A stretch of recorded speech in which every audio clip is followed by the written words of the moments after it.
People, here we are. Sunshine is out. We're 16, 17 degrees. Clocks have gone forward. There is freshly cooked grass in the air.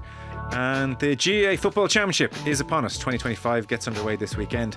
A whole bunch of games across the weekend. Leinster, we have Wexford Laois on Saturday. Also Saturday, Cork Limerick's interesting.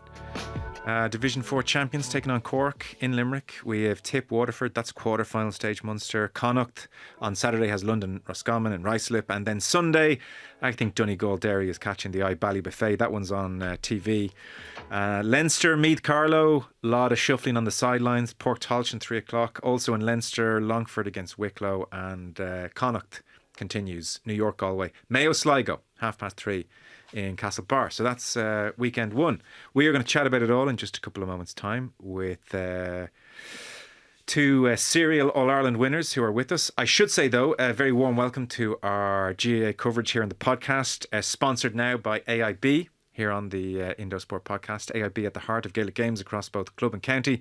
And in 2025, they're celebrating a decade of sponsoring the All-Ireland Senior Football Championships. And with this year's championship shaping up to be one of the most competitive in years, AIB is more excited than ever to bring fans closer to the action. You can check out #TheToughest for more.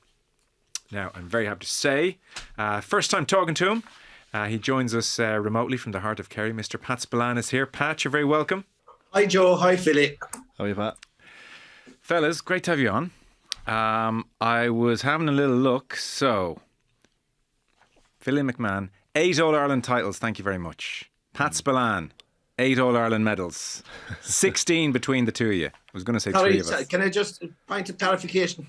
3 extra, two under 21 and an All-Ireland club. So that's 3 more, just to get that right. Have you any others knocking around? It's a Kerry answer, isn't it? No, I'm happy with if I got one, but I'm humble in my upbringing. I'm happy with one. Pat's definitely better than me. Don't be at that crack. No humility here, please.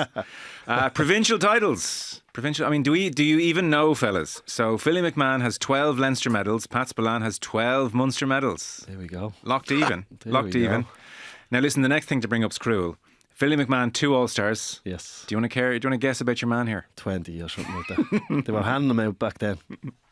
Okay. Before you read on any further, Joe, he has me a National Football League titles. Oh, he does. I'm getting to that. Don't worry. 9 All-Stars here for 9. Spillane. Wow. And then the league. Unreal. You've got 5 league medals. Spillane here and Kerry have 2. So, like, I could know, Joe, at least have 3, and possibly, I definitely have 3. I'll give you a few if you want, Pat. I'll send a few down to you. 3, but I don't know where they are. Well, look, Wikipedia says 2, and that's the record. Yeah, no, I'll take 3. I'm going to go on and edit it, Wikipedia now. So, come here. That means this whole not taking the league seriously thing, you boys were masters of that then, Pat?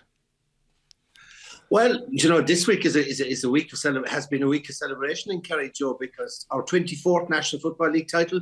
There hasn't been a cow milked in Kerry all week. We've been dancing at the crossroads, bonfires are still burning. It's been a week of absolute celebration. Yeah. National Football League titles, Joe, count for absolutely zilch, because at the end of the year, success or failure is determined in Kerry by whether you deliver Sam or not. Failure to deliver, Sam, and you are just that, a failure. So National Football League has been done and dusted and parked already. I'll back him up on that. I was down in Kerry there recently, and Kerry were playing Dublin the same weekend, and I spoke to 2 people that were GA people down there, which is most people, and I said, you going to the game this weekend? And they're like, what game? didn't even have any, they didn't have a clue if the match was on or not, so. Is it always just going to be this way, fellas? Because there's been a bit of talk the last few days. The attendance on Saturday in particular was paltry, 11,000 at Croke Park. It gave me like COVID PTSD, hearing the voices echoing around again. And then it wasn't much better, obviously, on Sunday. And Colin Keys had it in the paper today, Pat. They're going to try and reinstate next year a 2-week gap between the league final and the start of championship. Just, the likes of Mayo, Roscommon, Limerick, Wexford, they're all thinking about championship in a week's time. Is that going to jazz it up at all? Like, do we need to do away with league finals here? Absolutely not, because for the likes of the Limericks, the Wexfords, the Offaly's, a day out in Croke Park is a very, very special occasion. It's about, but don't get me started on this, because the entire whole scheduling process in the GA is an absolute farce and a joke. A competition needs time and space. It needs to be allowed to breathe. There should be a gap of at least 2 weeks before the end of the league and the commencement of the championship. You look at the league round 7 of the league finished 2 weeks ago, just over 2 weeks ago. 17 counties are now in action this week. 17 counties that were playing that weekend are in action this weekend. 4 counties that were in the league finals last weekend are involved in the championship this weekend. And you take a county like Limerick, where football is very much the poor relation. It's not often they get a national title. And the least they could have is the opportunity to celebrate, bring the cup around to the schools, promote Gaelic football in Limerick. And what's happened? I presume they had a couple of drinks on the Saturday night and they were back into recovery for the championship match against Cork next Saturday night.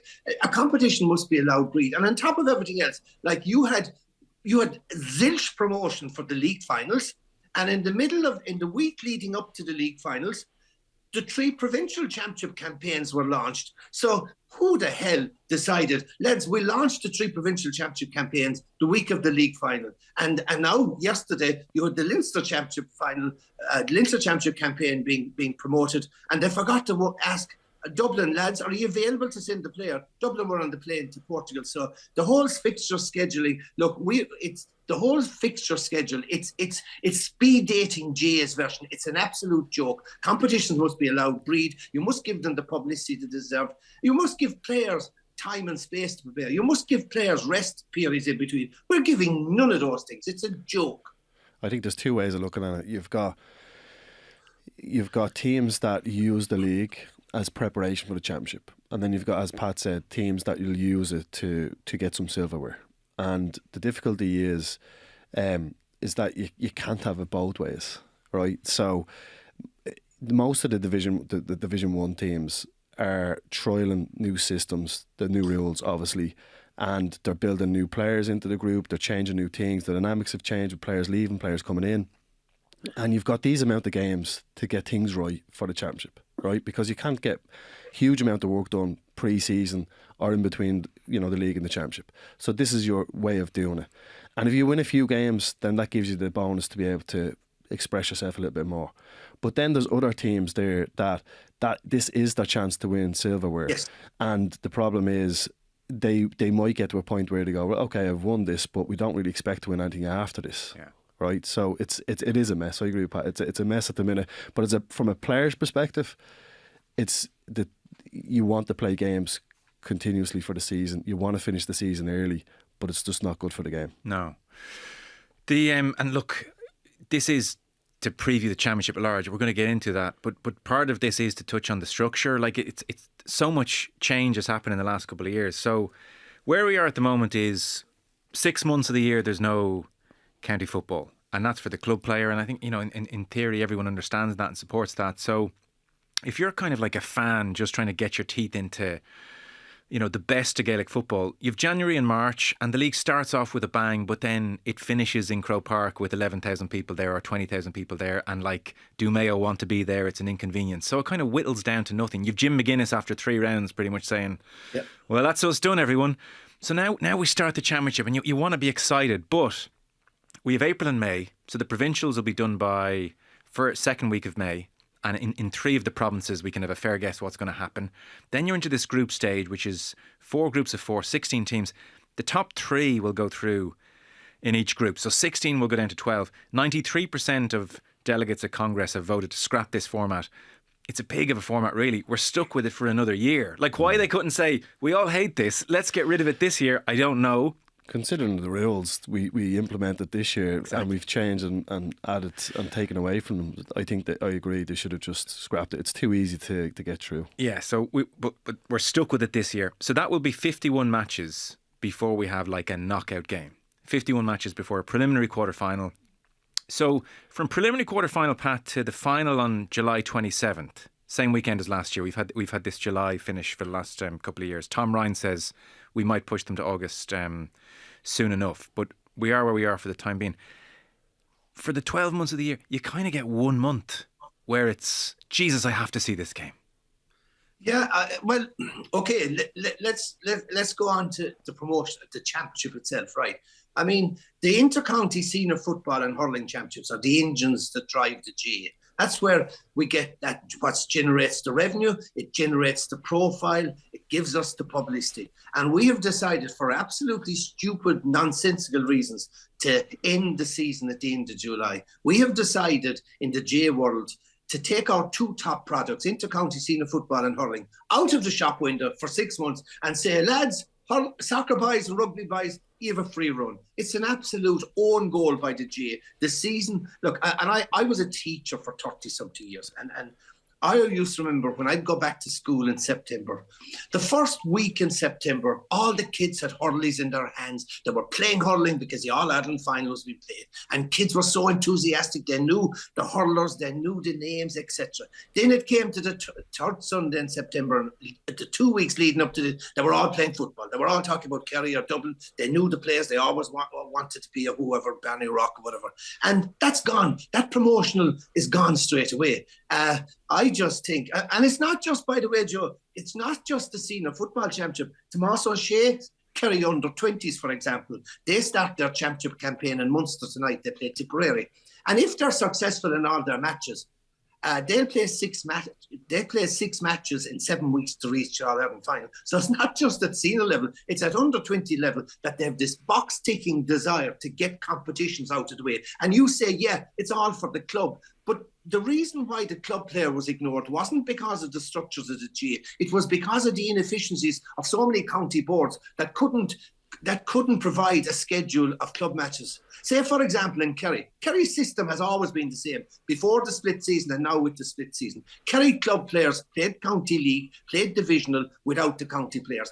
They got on, every club player in Kerry got a minimum of 12 to 14 competitive matches. Then when Kerry went out to the championship kicked on. Everyone was happy. Now, like I said, the county is gone. The county players are squeezed. County competitions are squeezed into a short period of time. And now you're asking the David Cliffords and all our elite players in Gaelic games to play all the year round. It's bananas. Where are you in it, Philly? From a player's perspective, I wanted to finish early. From a GA person looking in, I understand the dynamics of it in regards how it looks, and I understand that there's a dormancy in the year. That yes, it's there's an opportunity for club to be elevated, but it's not the prized package in the GA world that we want to watch.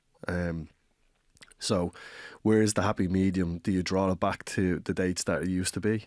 Well, Tom Ryan said in his report last month, we might go back a week or two. So that'd take a second week of August. He said September's off the table, never happening again. But second week of August, I think the GA understand, even off the record at times or unofficially, July feels a little early.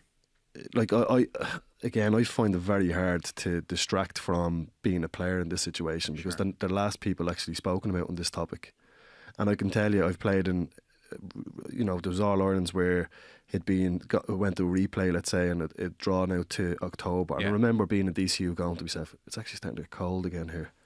And I hated it. What would you like? What would I like? Yeah. I think there's a happy medium. I think it has to be drawn out, and I think there has to be more of an emphasis on the off season in regards to, making sure that the GA public are benefiting from some sort of media outlet, whether that be, in any other sport, there's all year round publicity around the sport, and we don't have that. Sorry, we don't even have publicity during the peak times of the sport. Yeah, forget about the off season. Yeah, well, it's poor, So, but let's go back to being a player. Then you couldn't care less about publicity. Philly McMahon, at 28 years of age, if I said to you, Philly, would you do this for the good of the game? Will you do some publicity? You said, there's not a chance I'm going near a microphone. Well, in 14 years, I'm not talking about players. It doesn't have to be players. It wouldn't have been left. It could be anything. It's just anything to put on. Feed the GA public with GA things. But like what? Well, we can get Spillane to do. Would Spillane do Superstars again and get those tan lines out? If you look at all the soccer shows that there is around soccer, yeah, right. you know, like if I wanted to go on, a simple thing like this, if I wanted to go on and find out a score of a GA match, it's extremely hard to do that, like, you know. There's no, like, there was a brilliant, what was the Dublin, there was David Whelan was doing something on Twitter where he'd give all the updates of the live GA matches. That's gone now. That's, I always just looked on that because I wanted to see the scores of other games. But there's nothing, like, so we need innovation in the GA and we don't have it right now. And we do a lot of really good things, but it doesn't have to be drawing out the season too much. I agree, it can be pushed back a little bit, but I can tell you from a player's perspective, in 14 seasons, I had one holiday in the summer. Now you might go, who gives it? But I do. Fair enough. I went on one holiday in 14 seasons. And there is a lot more. It gets, obviously, we've heard over and over again about the demands of the sport. And you see people retiring early, like Brian Fenton. So we have to look at it from that perspective as well, that like we want these players to want to give them what they want, which I can tell you is a shorter season. Yeah. But also we need to look at what the GA public want. But you know, a way to have a shorter season, Pat, would be to have a bit more jeopardy earlier on in the season. Like 51 matches. Like, put it this way, Derry last year got to an All-Ireland quarter-final and the only team they beat was Westmeath. They played 6 matches, they beat Westmeath, they got Mayo on penalties. But you can't beat one team in 70 minutes and reach an All-Ireland quarter-final. I get where you're coming from, Joe. Yeah. About the lack of jeopardy. Yeah, I agree with you on that. And yes, it has loads of flaws, the format that's in its last year now. At the same time, say last year, in the final round of the final day of round 3, there was only one county. I think that was Clare, which had nothing to play for. In 2023, it was the very same. Out of the 8 final day matches, there was only one dead rubber. That's not bad. I know, but geez, there's a lot of penance to pay for that in the few weeks before. But you take all other sports competitions. You take the URC, which is for long periods of the is Leinster thirds playing Benetton seconds, and is in a packed Aviva or whatever. Jeopardy. There's no jeopardy. 50% of the teams qualified for the 8 of the 16 teams qualified for the playoffs, right? American sport, right, is professional. You take the NBA. There's 30 teams in the NBA. 20 qualify for the end of the season playoffs. And it's brilliant, they say, because it gives the number 10 ranked team, the underdog, a chance maybe to win the title. So the lack of jeopardy in whether it's Champions League soccer, whether it's URC rugby, there's a lack of jeopardy in all sports competitions. And yes, if I was in charge of the GA, I think, like I said, first of all, we need a longer season. Yes, we do need a rejigging of the championship format, but I think we need a change in the whole schedule. And I know a lot of people say the elephant in the room is we must get rid of the provincial championships. And I wouldn't be for the provincial championships. Maybe I'm a traditionalist, but I always felt the provincial championships, and it's not the Dubs because the Dubs have been dominating Leinster, but the provincial championship for many counties is a chance. You have local rivalry. It's a chance for the minnow to have a chance of beating a big team. It's a chance for a weaker county maybe to win their provincial title. So if I was in the GA, I would be... Obviously, we've scrapped pre-season, but I would start the year in February or March with the provincial championship. I would feed that into the league, and I would feed the league into an All-Ireland championship format. That would be my idea of a solution. Well, let's park championship structures because we'll be talking about the same thing next year and the year after that and the year after that, I suspect. So to try and get our hands around this season, we'll jump off with the League Final, Division 1 final on Sunday. Kerry beat Mayo. Something appropriate, I think, about the Mayo Heritage Cup, going back to Kerry. I was reading that Kerry have used 34 players across the league campaign, which is high enough for Kerry team, and they're missing the likes of Sean O'Shea and Diarmuid O'Connor as well. So they have a 3-week break. They'll go off to Portugal. What kind of shape are they in then, Pat? They're in damn good shape. They won a National Football League title last Sunday, probably in at most third gear. They will take a lot of positives out of last Sunday, but out of the campaign. Paudie Clifford is flying. Joe O'Connor looked a revelation at centre field. Paul Ganey is maturing like a fine wine. His footballing IQ is on And I've never seen him as fit as well. Yeah, he said White, Gainey was saying his body has finally come good after a tricky few years. Yes, and Gavin White, lung bursting runs from. They also have like I said, they use 34 players. They have a good, strong panel.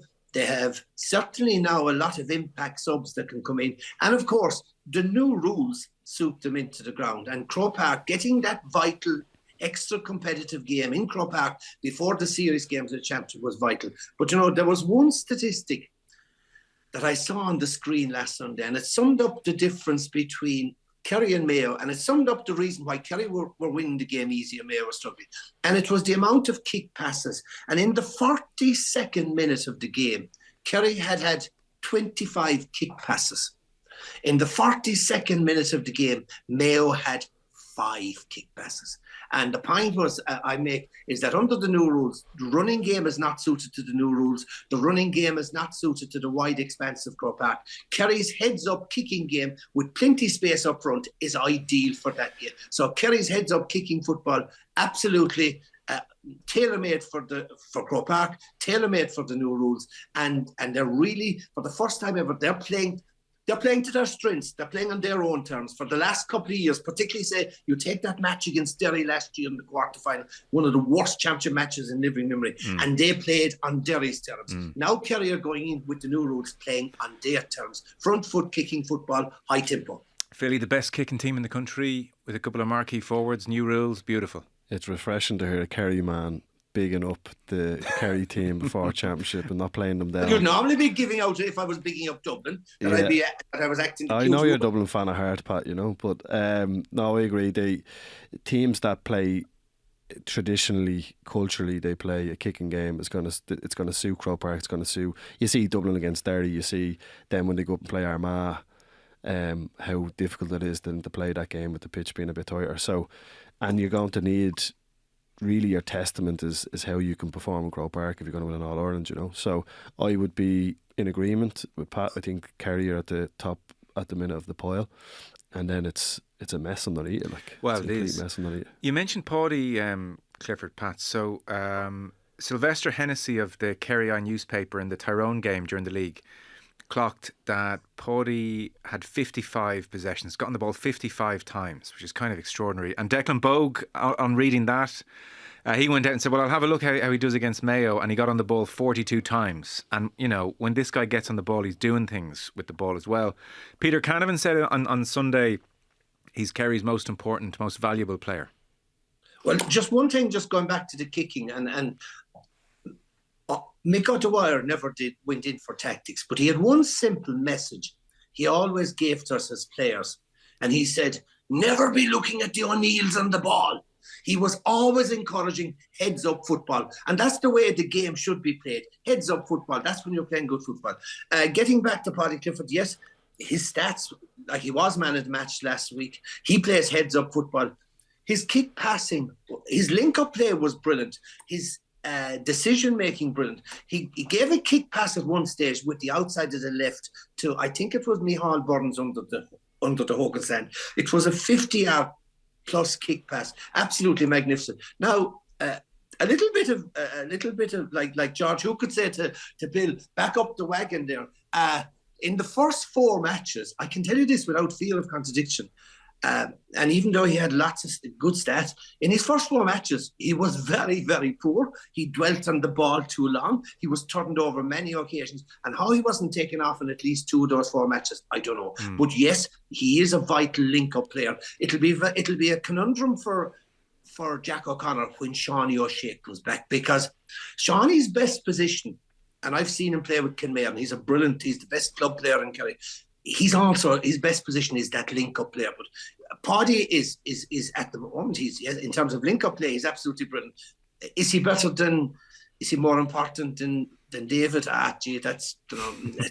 David is still arguably the best forward in the country, full stop. Yeah, it was interesting, when Jim Gavin was in selling these rules, or he was doing kind of an instructional video series with Joanne Cantwell going through various examples. A lot of the time it was David Clifford examples he used of him being isolated or him being crowded out. So, you could kind of knit together a few aspects here. The new rules, where Kerry are, and it centres around Clifford. He's 26 years of age now. You go through the last couple of years, so against Armagh when they lost, year before that against Dublin in the final. A bad day by his standards. And if he's a bad day in those big games, you feel like it's a psychological blow to Kerry and they struggle. 22, win the All-Ireland. 21 is an injury against Tyrone, and they do what Tyrone love to do against a Kerry player. So these new rules, Philly, David Clifford coming into peak years, is your sense this is about to happen for him in a big way? Well, I think for David Clifford it has happened already, and then he's had a, there's an opposite to everything. When you play well, there's some time in your career you're going to have a bit of an off performance in your season, and he's had that to an extent, but it's minimal compared to most players. It's been the big game for Dublin. Let's say that's an example of there was too much pressure on him on that day. I felt the onus was on him, and he was trying too hard. And when you're looking at David Clifford and eliminating a key threat for Kerry, really it's not the man that marks him. That's only a small portion of it. It's the pressure out the pitch and the ball going in and where you want him running to, and because he's so balanced. Like, we've seen players over the years, particularly from Kerry's point of view, where these lads are so balanced and extremely hard to mark, and it's very hard to sit down and watch hours and hours of footage and go, right, okay, where's their habits that we can get after. And he is very balanced. And I know McStay came out with a statement saying about something getting out in front, that McHugh getting out in front. There's no way Clifford can get out in front all the time. When you look at Clifford, he can win a ball high, he can win a ball out in front, he can go for a diagonal, he can kick off a penny, he's got it all, but I do think there's a time where teams are going to hone in on him so much that it needs a Seanie O'Shea or a Paudie Clifford to step up to take pressure off him, and I think that's happened recently. I think for me, when you look at Clifford, he's going to get every type of defender on him, right? But what he really needs is to be able to play such a versatile role that you can't adapt to him, and I think that's the two names I've already mentioned do that also. They're very hard to mark. I think O'Shea's best position, by the way, I know I'm going off Clifford, O'Shea's best position, Pat, for me, is when he rolls in and out of the full forward position to the half forward position. Whereas Paudie is more, he's more like get the ball and go straight for the bar or kick. He has that two elements to him, whereas most players are either kick the ball or carry the ball. He has a nice blend of both. And I just think then, for me, there's so much pressure on Clifford, there's so much onus on him from the opposition that it's just he needs players around him to be able to take that off him and take the scores on for Kerry, because if you cut those three players out, it's you're eliminating a lot of the scores. Pat, what do you think the new rules will mean for David Clifford? Forwards need space. Forwards need first time ball, and it means that all adds up to everything being in David Clifford's favour to produce the goods. There's a couple of interesting points, all right. He's not playing in his top form at the moment. He's tending an awful lot to shoot all the time exclusively off his left foot, which is strange. He's not depending on his right as much. He's certainly forcing a lot of his kicks. I think even though he scored 8 points last Sunday, he kicked 5 wides. So there's an element of that. Also, sorry to interrupt you on that with Clifford, and it ties in with a point Philly made. Do you sometimes think he feels subconsciously, consciously, who knows, I'm the main man here. If I can get a shot off at all, it's my responsibility to take it? I think there is. I remember saying to Kerry forward one time, when he kicks a wide, somebody shouted at him, "Why didn't you pass to Clifford?" And I can understand where that's coming from, because he's such a wonder. But going back to what Philly said, I mean, a gunfighter is only as good as the bullets he has. I mean, he needs bullets. And for David Clifford to thrive, he needs the ball. And the key, as you know, in all those big matches, 2019 All-Ireland final, 2020 against Cork in Páirc Uí Chaoimh, 21 Tyrone, David had, by his own standards, not a great day. And in a lot of those big matches, the key was, while Mick Fitzsimon had a great game on, the key was the supply lines, and the key was the opposition getting a man marker who could actually counteract and curtail Paudie Clifford. And when Paudie has a bad day at the office, David invariably struggles. So a lot of opposition will be seeing. The key is not stop when the ball comes in, but stop the source. And that the source is usually 80% of the time Paudie, and to a lesser extent Seanie O'Shea. Okay. Mayo were on the receiving end of the defeat. They were kind of lifeless, dominated. You mentioned midfield, Pat, dominated midfield, no real creativity in attack, no real ferocity in defence, just kind of meh. Aidan O'Shea has made the point that they have brought a lot of players through this campaign. There is a degree of transition. So they play Sligo this weekend in Castlebar on the Sunday. Pat, you'd also be familiar with Sligo down the years. They've had an average league campaign, although the cadence of it's worth mentioning. They lost their first few games. They have finished reasonably strongly, and they gave Down a really good game in the Tailteann Cup last year, gave Galway a good game. So, they'll throw a shot maybe at Castlebar. There's no great belief in Mayo this year, Philly. They're still post the glory years trying to find themselves.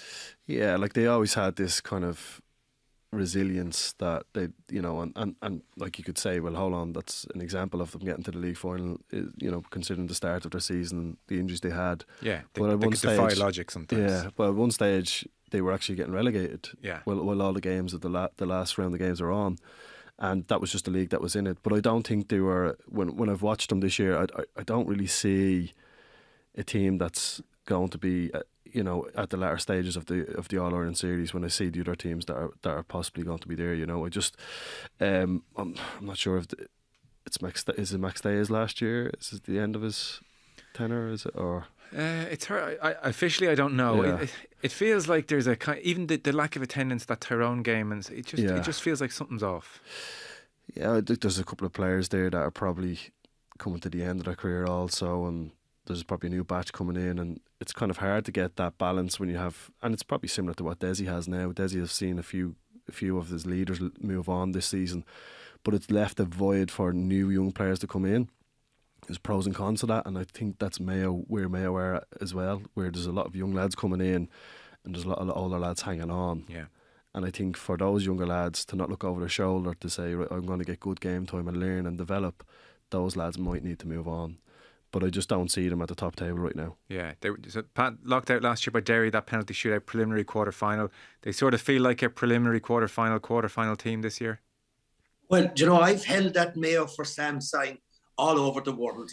And, I've answered that question. When the Mayo supporter comes up with, and with that, that longing in their eyes and that sort of hangdog look, and they're saying, will we win the All-Ireland this year? And you're sort of saying, they're so nice, you say, will I just tell them a lie and say, nice to me, Pa.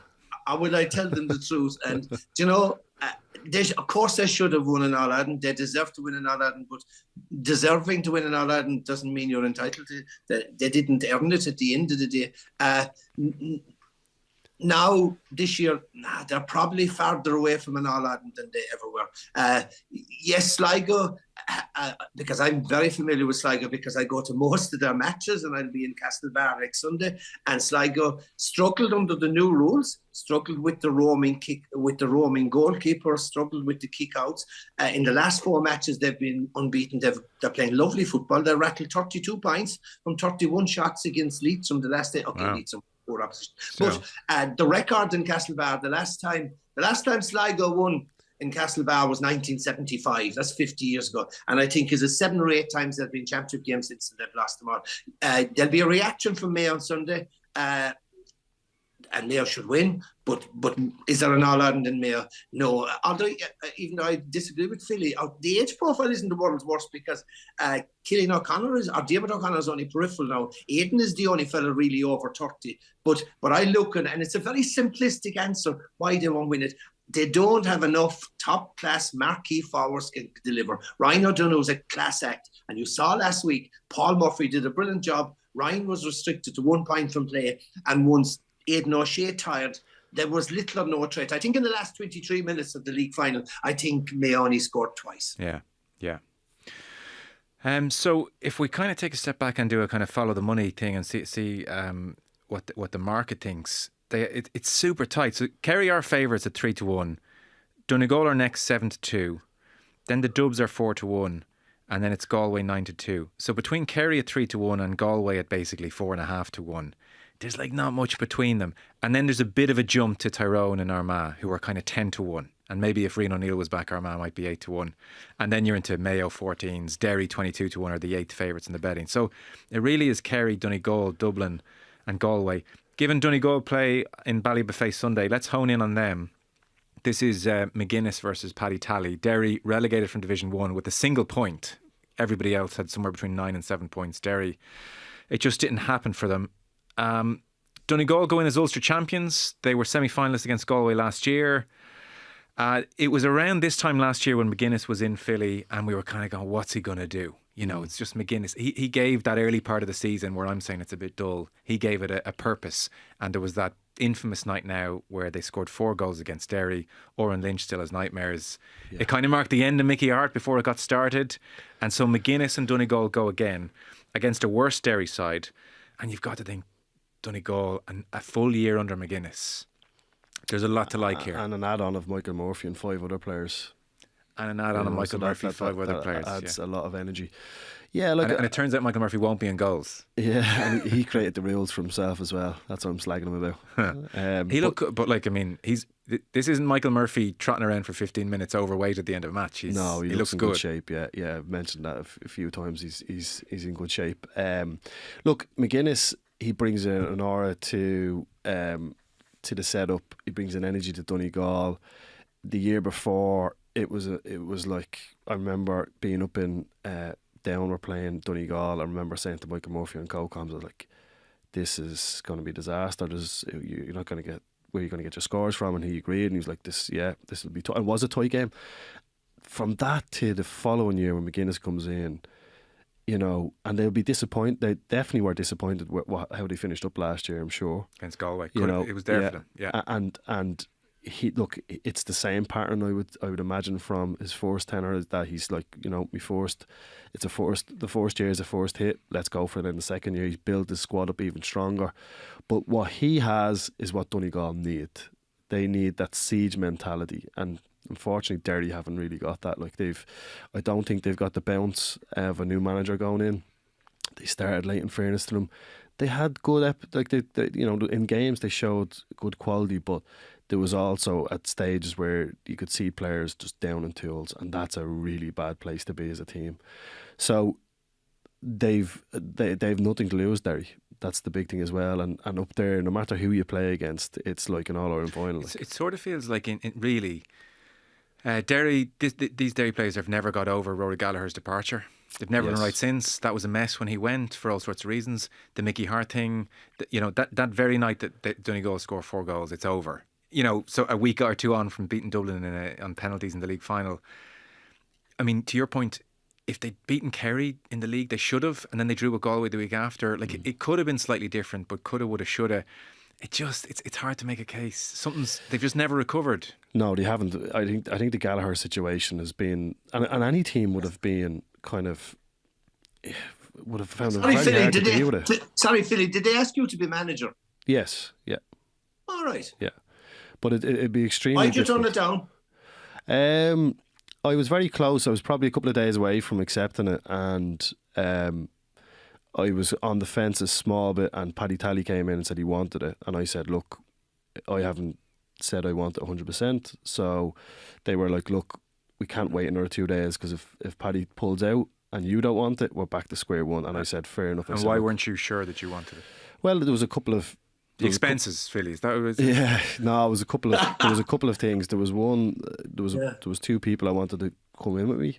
I was waiting to see what their thoughts were, and also the big one was really my son and my wife, you know. So I wanted to make sure I could commit to it. I wanted to make sure I could travel and give it 100%, you know. Okay. But I really, like, when I met the guys in Derry, I have to say, very impressed with what they were trying to do, how much they would back you, what they've done so far to date, and what they want to plan and do going forward. So it was nothing on behalf of them. They had it's a good case. They had a good case. It's a worrying phrase you used there about downing tools and patches. Yeah, well, that's for me is a non-negotiable. Like, you know, that's, when you watch you do your analysis after that, you must identify getting rid of that cancer straight away. Like, that does not happen in the squad. You must fight for each other on the jersey, no matter if you like the manager or you don't like the manager, or you do something wrong in training, whatever it is. That culturally has to be a non-negotiable. Like, Okay. and for me, when you are losing games and you're underperforming, at least you can gain knowledge from that.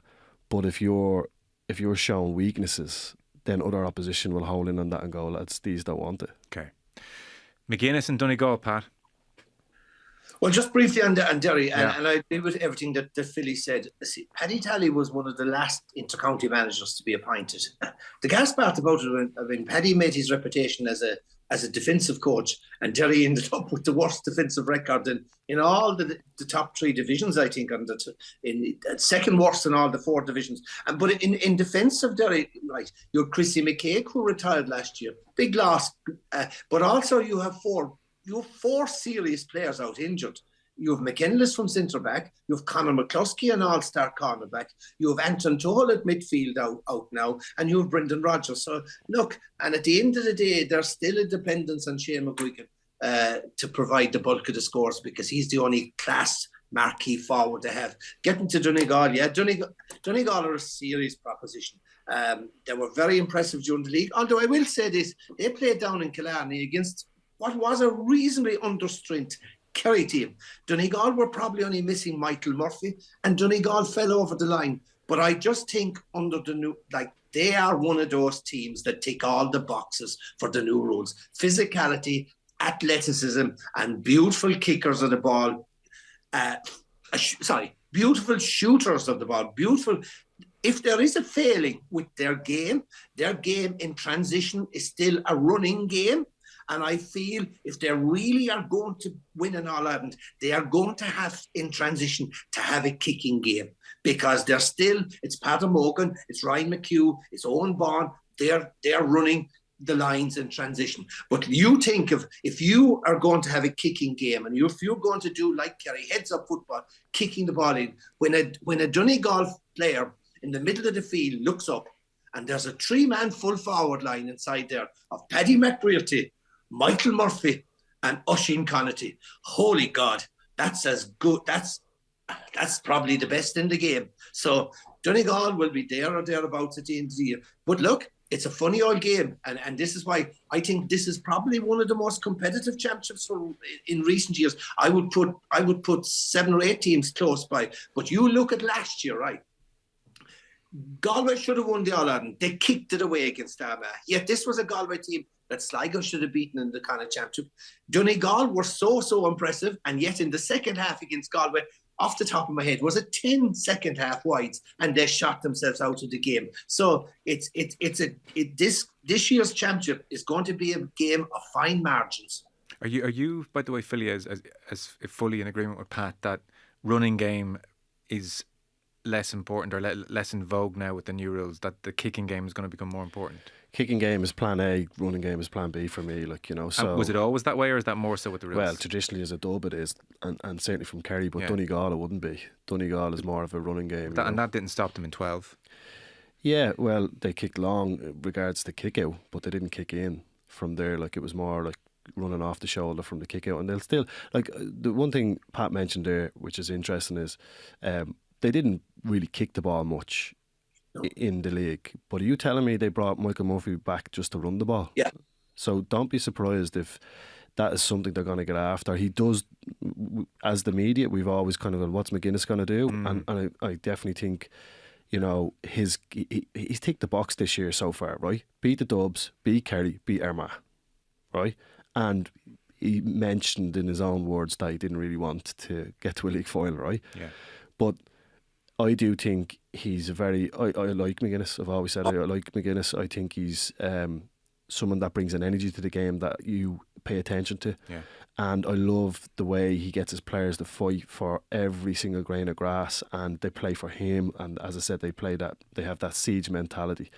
They went from a team that was really struggling one year to a team that's possibly going to be fighting for an All-Ireland. Overnight. How does that happen? I don't know. It's phenomenal.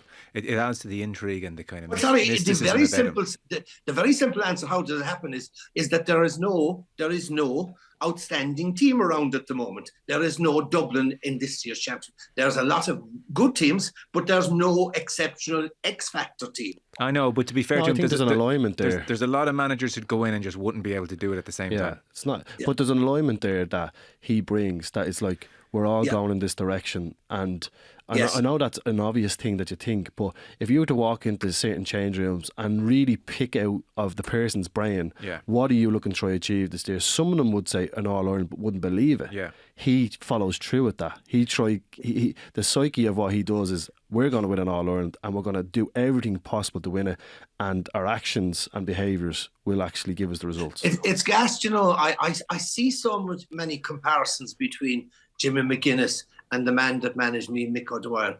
And there's something mesmerising, there's something spiritual about these guys, that whatever they say, whatever they want you to do, Christ, you buy into it. Yeah. And Mick had that power, and Jimmy McGuinness seems to have that power, that everyone works together and buys into the belief that he'll deliver an All-Ireland.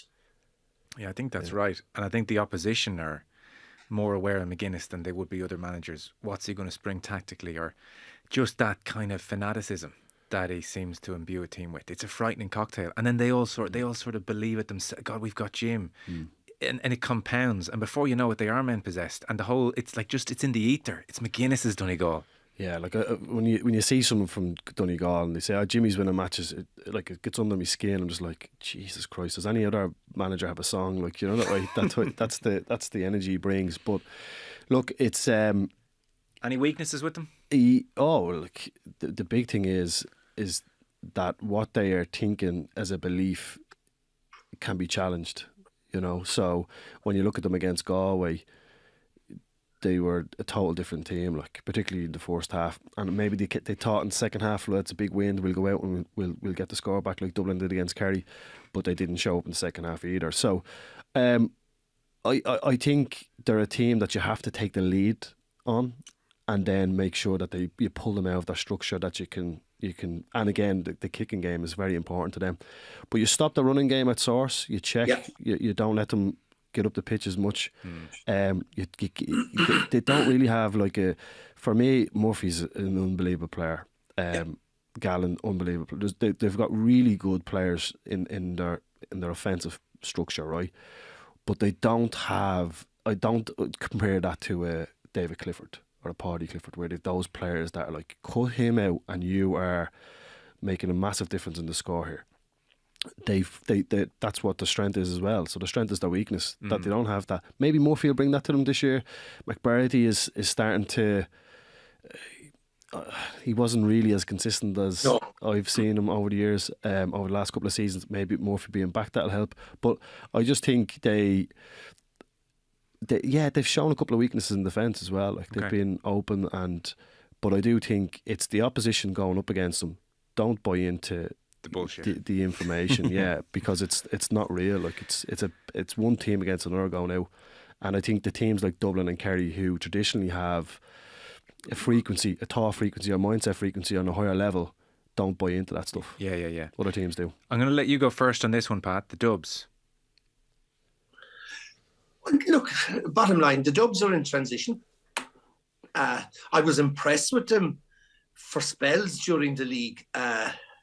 There was a first half performance against Derry, I think was a 1-10 to no score.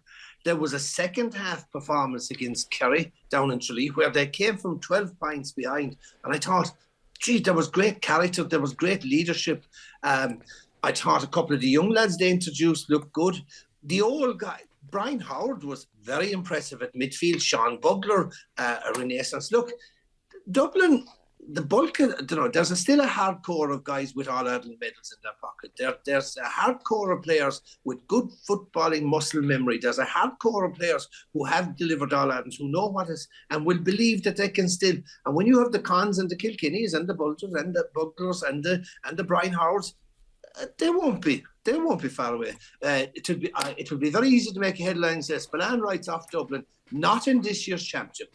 Like I said, I would, if you really put five together, Dublin, Donegal, Kerry, Tyrone will be. I wouldn't rule out Tyrone, and you've Galway, so that's Galway, 6. yeah. Jeez. Okay. Yeah, for me, this is a different Dublin team. Like it has a different target on its back now. Well, there's probably no target on its back, you know. So it allows the perception changes, which allows the pressure to change for these lads. And again, with the group of leaders that have left, Fenton, Small, McCarthy, Mannion, Fitzsimons. No sign of McCaffrey back anytime soon. Small not coming back. So that's that. But I was worried about that because, you know, you need to have some leadership in the change room, and I was worried, was the next emerging leaders about to step up? Like they have, and that is, you know, Howard, it is Bugler, Kilkenny, Conn, Scully. These lads have stepped up in the league, which I've been delighted to see. Yeah. But the younger lads I've been so impressed by, because now I would imagine they're not looking over their shoulder going, oh, is John Small going to come in and take me position now halfway through the league? And they're getting game time, they get minutes, and that wasn't something that Desi done over the years because he couldn't, because he had all these lads that were experienced. Whereas the fringe players over the years were kind of going, I'm only going to get a couple of games. But these lads are going, no, I'm getting game time here now. So they're grown, which is what's needed. If you look at that back six, it's a totally new back six. You could add Davy Bourne as an experienced player, but that's a completely new back six. So who is the back six now, give or take? Well, Theo Clancy's definitely someone that I thought is going to be the next Dublin full back, like, you know. Davy Bourne will be there as the experienced player. I would like to see Morchan back in there. I don't know what's going on with him. Lee Gannon obviously gets an injury. He would have been someone I would have had in there as well. McEnany. Yeah, there's a few there that have got good time where in previous years they wouldn't have then got championship time, and these lads will get, because they have to give them time now. So, but it's the character they've shown that's really important for me. It's, you know, 12 points down, as Pat said, in Kerry, and coming back, and I'm like, no, this game's over, and coming back and proving everybody wrong as a young group and as let's say an immature group in regards to leadership. And then they've shown weakness. That's the difference between the Dublin teams that have been at the top table and Dublin teams that haven't. They've shown weakness against Armagh. They've shown, now again, look at, albeit it was more so the first half on the kick out, you know, but there is a bit of the inexperience in the back line is shown. The last day of Philly, that last day against Tyrone was very disappointing. Yeah, they were poor. Desi was angry about that almost. He said, we just never brought the intensity. We never brought the fight that was required. You know, these kind of big words to use.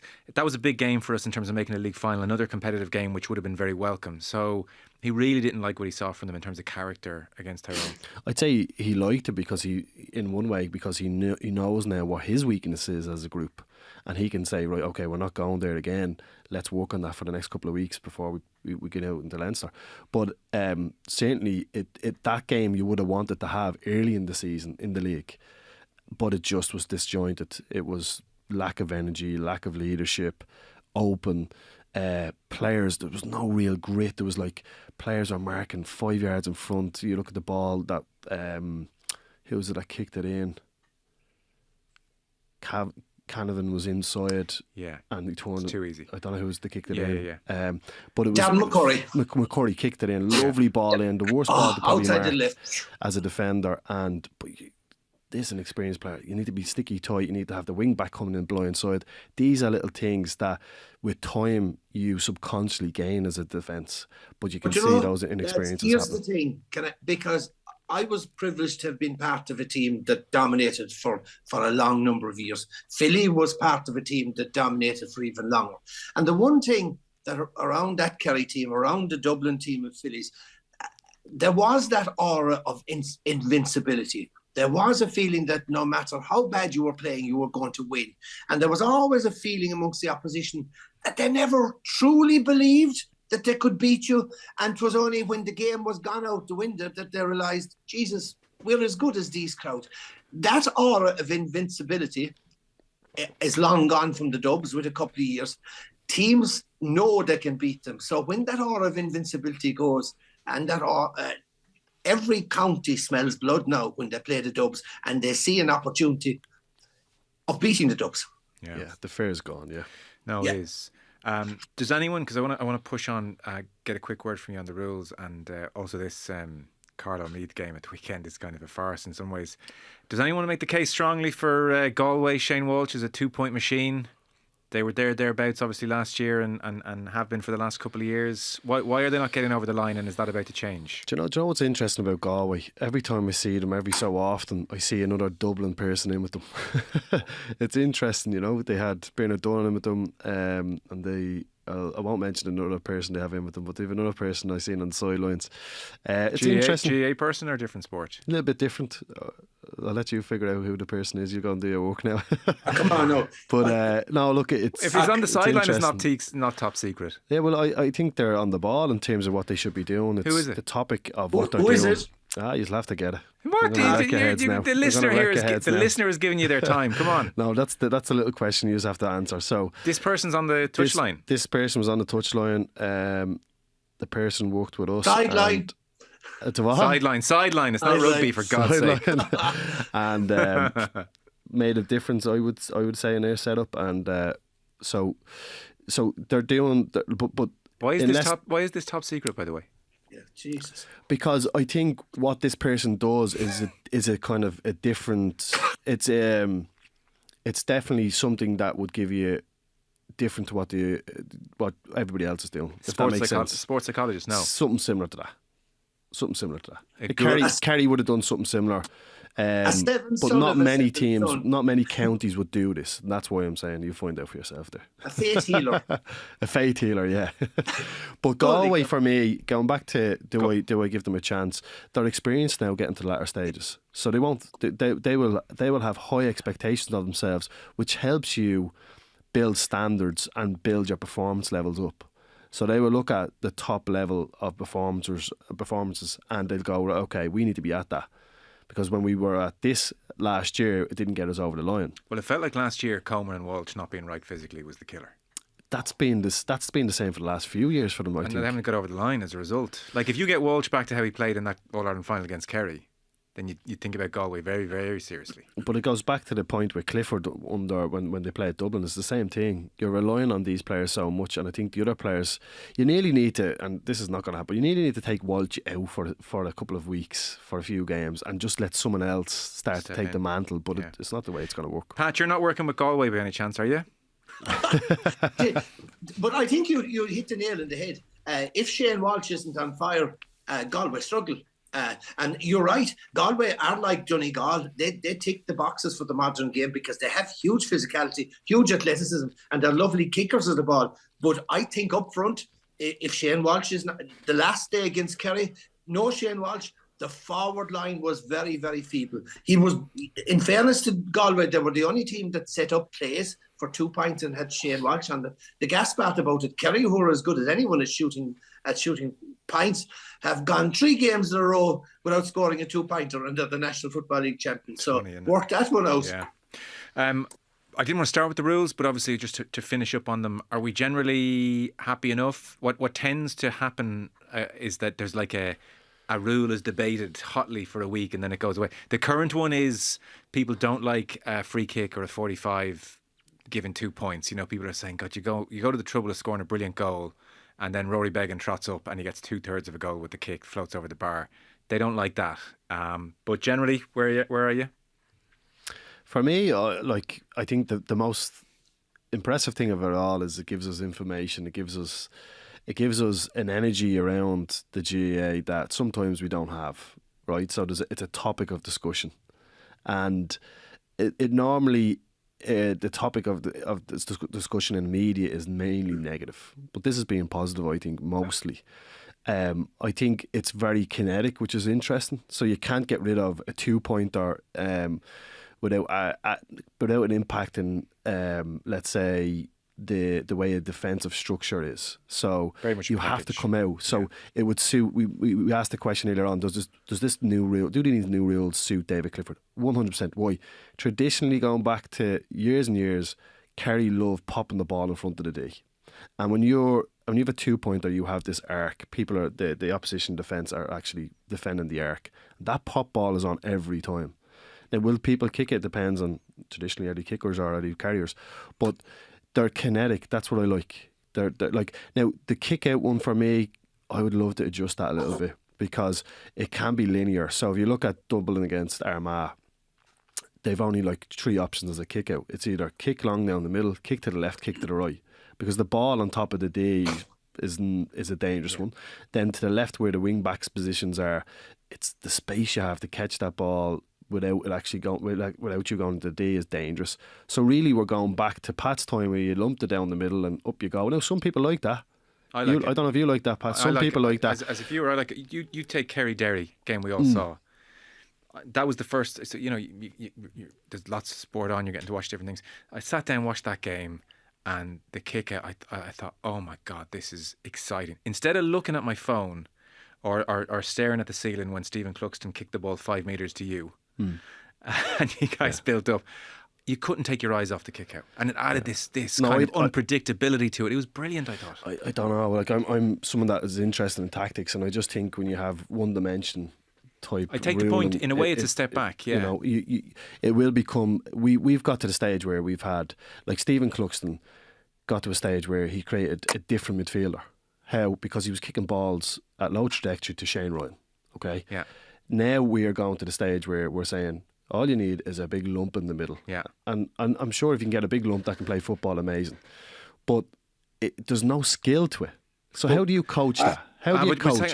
How do you coach winning the kick out? But there's you look at Paudie Clifford at the weekend. He's scavenging like Paul Galvin. Do you know what I mean? Right, like, but there's how a do you coach that? Well, you can't coach size. I appreciate that point. But do you kick the ball up into a middle of kids and go, here, go and win it? And win the breaking ball? You can't coach it. It's one-dimensional. Yeah, but you mightn't be able to coach it, but like by practicing it and playing with it, you'll find players get really good at it and get an innate sense. We're missing the point in the sense that Philly. The beauty of sport, of a top-class sporting spectacle, is it should be chaotic, off the cuff, unpredictable. And look, at the end of the day, the FRC took a game that had become probably the ugliest field game in the world of Gaelic football, and in the space of 3 months have transformed it into a game where players love playing, spectators love watching it. And you've seen a couple of things. First of all, the key thing is we have taken back the control from the coaches. The coaches who had destroyed, the modern day coaches who I've always described as being bluffers, spoofers and snake oil salesmen selling a dubious product. We took back control of these guys from these guys. And they don't like it. They don't like it. So that's great. We've got the game back. Number 2, there's 3 players have returned that were obsolete. The scavenger for the breaking ball, the Paul Galvin type, the big lump of midfield to win primary possession, and in Philly's case, the tight, close man-marking cornerback. I also have to give praise to the FRC, who after 5 rounds saw what was working, saw what wasn't working, and the idea of the roaming goalie strutting up and down the field with no marking was a joke. And they've got rid of that. I don't agree, as you said there, Joe, I don't agree with 2 pints being awarded for free. I think that's wrong. I would like to see the stats in the next week or 2 if the stats come out, because it was what was slightly worrying, and maybe it was because of the roaming goalie, was that the amount of hand passing as opposed to kick passing hadn't decreased that much after 5 rounds. Now with the goalkeeper gone, hopefully that has disappeared. And by the way, one skill that disappeared, or one particular aspect of the advanced mark, I've never heard of it in the last couple of games. Didn't know as anyone take it out, but I welcome the new rules. It's brilliant. So not fascinating, all that, Pat. Philly, to give you a chance to explain yourself, I'm sensing you feel like it's a less sophisticated move, that what's happened to the kickers. It's even interesting to hear Pat say we've taken it back. The coaches, what's the point in having coaches if they don't coach the game? Right, so if you look at the game, it's actually, I think it's gone more tactical. I think most teams, but it's mirrored. So it's not just Donegal playing a mass defence and then all the other teams a couple of years later playing. Every team now is getting the men behind the ball, and the arc, spaced around the arc. Yeah. Right, and it's still this play the ball back and forth and move the defence to get space to get a shot off, right? So the kick out, right, for example, right, here's something that negative that I would think, right, I'm a fullback, so the three fullbacks are obsolete, right? So I'm not moving for the kick out, okay? In case there's a turnover, you need to be so ready. I'm in a defensive structure now, okay? Yeah. Now remember why one of the main reasons we wanted to change the rules in the game was because of defensive structure, right? Because the mass defence was brought in by Jim McGuinness, and a lot of teams then copied it, and because it made a difference in creating less space and conceding less. Could I counter that point quick, and then you pick up again? I accept that totally. I suppose we want to counter the mass defence in general play, but from kickouts, if we're just talking about kickouts for a second, what I really wanted to counter was uncontested short one to Philly McMahon. Yeah. Okay, that killed me. But listen, the danger to that is, right, so if I sit in my structure with my other two cornerbacks either side of me, and the ball goes long, if you win it and you're playing against me, I'm structured. You've less chance of countering into a mess of it. So the other way of looking at it is, if I run for the kick out and you win the ball, I'm not set. Yeah, but it felt so like there's more chance of you scoring. I take the point, but it felt like you guys got so good, Cluxton in particular, at maintaining possession.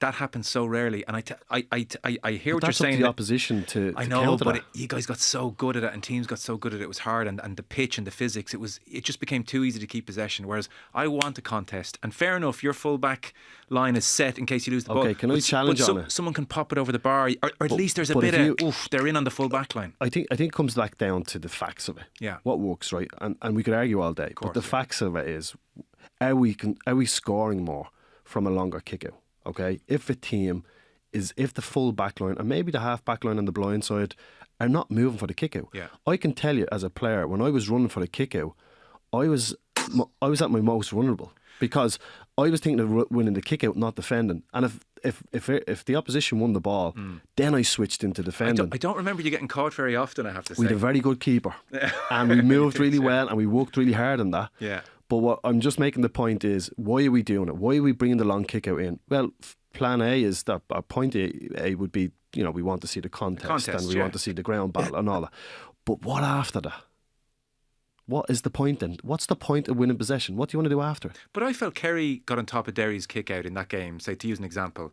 And fair enough, the full back line might have been set, defenders might have been back ready in case they lost the ball. But Kerry still managed to engineer scores and turn the game around on the back of winning those kick outs. And I'd be grilling that defence that day. Fair enough. Concede 5 goals. They should have got you as manager.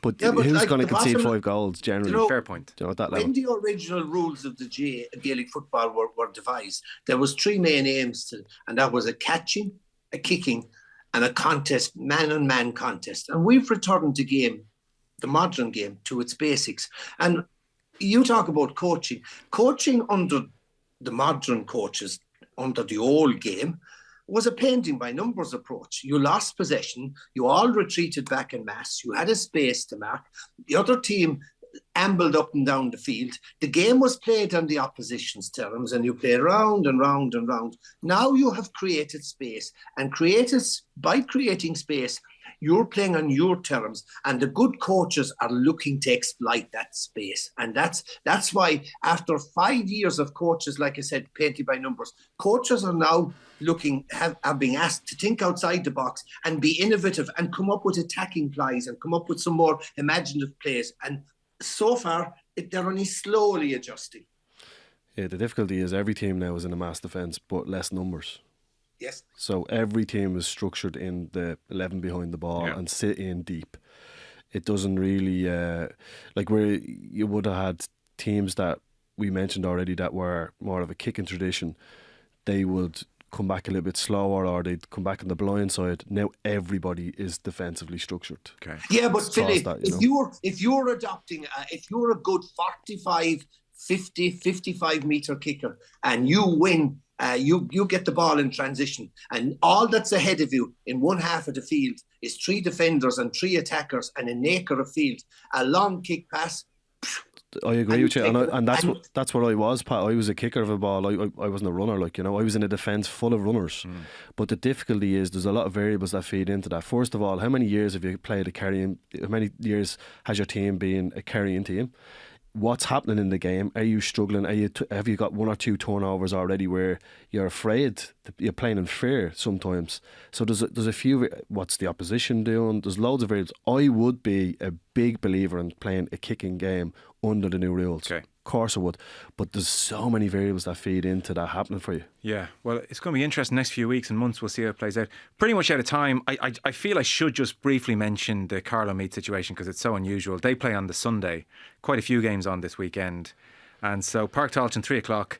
Carlow lose their manager 11 days out from Championship, and Meath go and lose 2 coaches 8 days out. Players in total shock. So Shane Curran, as we know, had been the Carlow manager.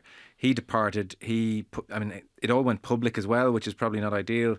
He cited player-related issues, mentioned players staying on in London after a game in Ruislip as being part of the rationale for him leaving. Carlow players released a statement, and they went to town on the situation. They say, and I'm reading here from it, there were persistent concerns with the overall organisation and training environment throughout the league. Players had communicated their frustrations to both the management team and the county board for many weeks. This resulted in a number of players opting out of the panel. A selector removed himself from the management team. To suggest the players lack commitment, particularly by referencing staying in London after a game, is both unfair and misleading. And they say it was agreed in advance players were going to stay on in London. And they said, we didn't want to go public, but we had no choice as our character and dedication to the Carlow jersey has been questioned. So Joe Murphy's been appointed. He's a former Carlow player, won 3 Kildare county titles with Naas. So Joe Murphy's in, and then Meath, they still have Robbie Brennan, but Joe McMahon and Martin Curry quit the setup on Saturday. Sean Rafferty, player, Meath player, said, we found out on Saturday, to be honest, there was no inkling this was coming, nothing at all. It's a shock to us across the board. So best of luck, lads. Navan, 3 o'clock. It's like Coronation Street, isn't it? Like it's incredible. Like, yeah, we don't know much about why McMahon and Corrie have stepped away from the Meath setup, but they're gone, Pat. So I wouldn't call that high performance preparation. Not ideal. Not really, but all divorces and all separations are messy. So there's a winner and there's a loser. The losers at the end of the day are the Carlow team and players, the Meath team and players who are obviously losing. The management has been there for several months. Look, at the end of the day, is it going to matter with the results? No. This is a team who were 3rd in Division 2, playing a team who was 4th in Division 4, and on all known form, the Division 2 team will beat the Division 4 team, and Joe Murphy will be preparing for his Galway team for the Tailteann Cup. Okay.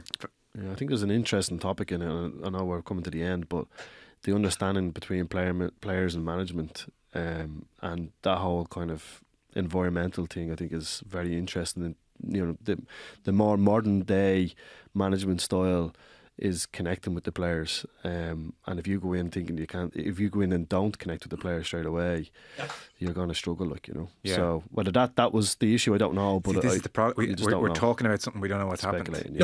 Yeah. Fellas, we've gone over time. I suspected we would. So just the 16 All-Ireland medals. Pat Spillane, great to have you on. We'll talk to you across the championship, Pat. Appreciate it. Looking forward to Joe. Looking forward. Delighted to speak to both of you. Two legends. And Philly McMahon, pleasure. Thanks you very much. All right, fellas.